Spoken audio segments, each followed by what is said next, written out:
حضرت ربیعہ بن کعب نبی پاک کو وضو کراتے، خدمت کرتے، ڈیوٹی کرتے، تو وہ صرف وضو کراتے تھے، تو یہ نہیں فرمایا کہ چلو کراتا ہے تو کراتا رہے۔ آج کل جو رواج ہے، حضور نے ان سے پوچھا آپ شادی کیوں نہیں کرتے؟ ایک شخص صرف اتنی ڈیوٹی کرتا ہے کہ وضو کراتا ہے، تو حضور یہ خیال کرتے ہیں کہ اس کا گھر بسنا چاہیے، اس کی زندگی کے سارے معاملات بہتر ہونے چاہیے۔ نبی کریم صلی اللہ تعالی علیہ وسلم نے فرمایا شادی کیوں نہیں کرتے؟ تو حضرت ربیعہ بن کعب کہتے ہیں میں نے عرض کی حضور نہ کوئی کاروبار، نہ کوئی بڑا قبیلہ، نہ کوئی رنگ، نہ کوئی روپ، ہمیں کون رشتہ دے گا؟ فرماتے محبوب مسکرا دیے۔ اگلے دن پھر حضور نے پوچھا شادی کیوں نہیں کرتے؟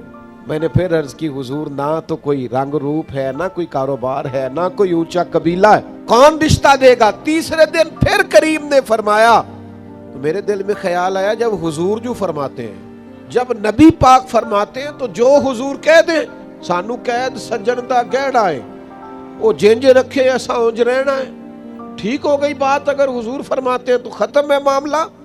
میں نے عرض کی حضور کرا دے، یہاں تک نبی پاک بندوبست فرماتے میرا رشتہ بھی حضور نے طے کروایا، اور ایک صحابی سے فرمایا اس کو کھجور کی گٹھلی کے برابر سونا بندوبست کر کے دو، اس نے حق مہر دینا ہے، اور ایک صحابی سے فرمایا تم خرچ کرو تو اس نے ولیمہ کرنا۔ فرماتے ہیں میرے سارے انتظام ہی مجھے مدینے والے محبوب نے کرا کے دی۔ حضور دنیاوی مسائل کا بھی خیال کرتے میرے بھائی، ایک دوسرے کے دنیاوی چیزوں کا بھی خیال کریں، لوگوں کے معاشی مسائل کا بھی خیال کریں، دکھوں کا بھی خیال کریں۔ دیکھیں کس قدر نورانی طریقے سے آپ بیٹھے اور کہاں تک آپ کا اجتماع ہے، یہ نورانی اور پروکار مجمع۔ اگر ہم آج نیت کر لینا کہ ایک ایک بندہ ایک ایک بندے کا خیال رکھے گا، حضور نے فرمایا 2 کا کھانا ہو تو 3 کھا لیا کرو، اور 3 کا ہو تو 4۔ لیکن وہ مسئلہ یہ ہے کہ وہ ہمیں نا، جب تک تو ہم غریب ہوتے ہیں ہمارا خیال ہوتا ہے کہ اللہ پیسے دے گا تو انشاءاللہ میں فلاں غریب کا خیال کروں گا، لیکن جب پیسے آ جاتے ہیں نا، پھر ہمیں گھر کے سامنے والا پلاٹ پسند آ جاتا ہے، پھر وہ ہمیں بڑی پریشانی ہوتی ہے کہ یہ مل جائے تو یہاں گاڑی کھڑی کیا کروں گا، سہولت ہو جائے گی۔ پہلے ہمارا دل ہوتا ہے 4 پیسے آ گئے تو غریبوں کا، بہن بھائی غریب جو ہوں گے، رشتہ دار دوست احباب خیال کروں، اور پھر جب اللہ وسعت دے دیتا ہے پھر ہمیں محسوس ہوتا ہے گاڑی تو چھوٹی ہے، یہ کبھی بڑی مل جائے نا، کبھی اس سے بھی بڑی مل جائے نا۔ اپنے ہی بارے میں خدا مجھے ایسی خدائی نہ دے کہ اپنے سوا کچھ دکھائی نہ دے۔ تھوڑا تھوڑا دوسروں کے بارے میں سوچیں، تھوڑا تھوڑا دوسروں کا خیال کریں۔ نبی رحمت صلی اللہ تعالی علیہ وآلہ وسلم کا یہ طریقہ مبارکہ تھا کہ حضور علیہ الصلوۃ والسلام لوگوں کی دنیاوی معاملات میں بھی توجہ فرماتے، غور کرتے۔ آپ دیکھیے نا، بڑی مشہور روایت ہے، حضرت سلمان فارسی رضی اللہ تعالیٰ عنہ جب ان کو رہائی دلوانی تھی ان کے آقا سے، تو حضور نے سارے بندوبست کر کے دیے، سونا بھی صحابہ سے کہا جمع کر کے دو، اور اگر ان کے لیے کچھ باغات لگانے تھے، کھیتی باڑی کرنی تھی، تو صحابہ سے فرمایا آؤ سارے مل کے کام کریں، اپنے بھائی کی گردن چھڑانے کے لیے سارے ڈیوٹی کریں۔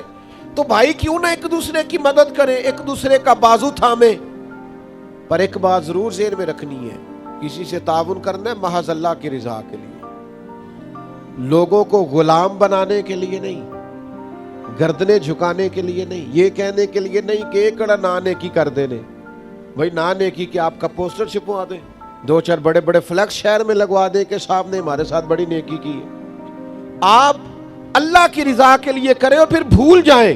یہ نبی پاک صلی اللہ تعالی علیہ وسلم کا ایک بہت بڑا اللہ کے حبیب کے سینے کا درد ہے۔ دیکھیے بعض ایسی چیزیں جن میں شریعت مکلف نہیں کرتی، اس میں بھی حضور چاہتے تھے کسی کا مسئلہ حل ہو جائے۔ ایک شخص نے آ کے حضور سے کچھ مانگا، اللہ کے حبیب علیہ السلام نے فرمایا اس وقت تو ظاہری طور پر میرے پاس بظاہر موجود نہیں ہے، 2 جہاں کے شاہ ہیں اور پاس کچھ رکھتے نہیں، 2 جہاں کی نعمتیں ہیں ان کے خالی ہاتھ۔ حضور نے فرمایا اس وقت تو بظاہر کچھ نہیں، آپ اس طرح کریں فلاں دکان پہ چلے جائیں اور میرے نام پہ قرض اٹھا لیں۔ ہم تو اندر پڑے ہوئے ہوتے ہیں نا، ڈھیر لگے ہوئے ہوتے ہیں، پھر بھی نہیں دیتے، اور یہاں کریم نے فرمایا قرض لے لے میرے نام پر۔ حضرت عمر رضی اللہ تعالیٰ عنہ کھڑے تھے اور انہوں نے حضور سے شریعت کا یہ قاعدہ ضابطہ سنا ہوا تھا کہ آپ کے پاس ہے تو دے دے, نہیں ہے تو معذرت کر لے. حضرت عمر عرض گزار ہوئے کہ یا رسول اللہ صلی اللہ تعالی علیہ وسلم, اللہ کا دین تو ہمیں اس کا پابند نہیں کرتا کہ قرض اٹھا کے اللہ کی راہ میں دیا جائے. حضرت عمر مسئلہ دریافت کر رہے اور حضور کی سکھائی ہوئی بات عرض کر رہے کہ یا رسول اللہ, قانون ویسے یہ نہیں کہ آپ کے پاس ہے تو دے دے, نہیں ہے تو معذرت کر لے. تو حضور نے حضرت عمر کا اس موقع پر یہ بات کرنا پسند نہیں فرمایا. حضرت بلال عرض گزار ہوئے, یا رسول اللہ آپ بانٹیے, عرش کا مالک بڑا ہی عطا کرنے والا ہے. حضور خوش ہو گئے, چہرہ مبارک اور زیادہ جگمگا اٹھا. کریم فرمانے لگے قرض لے لو میرے نام پر, یعنی قرض اٹھا کر بھی اگر کسی کی مدد کی جا سکتی ہے, اس کی ضرورت پوری کی جا سکتی ہے تو نبی کریم کرتے تھے. لیکن ہمارے یہاں تو اندر سرمایہ پڑا رہتا ہے, ہم تو سارا کچھ پاس ہوتا ہے اور ہمارے اڑوس پڑوس میں لوگ بھوکے ہوتے ہیں. ہمارے گھر میں بہترین کھانا پکا ہوتا ہے, 10,000 کا فاسٹ فوڈ, پھر بھی دروازے پہ لیے ایک شخص کھڑا ہوتا ہے.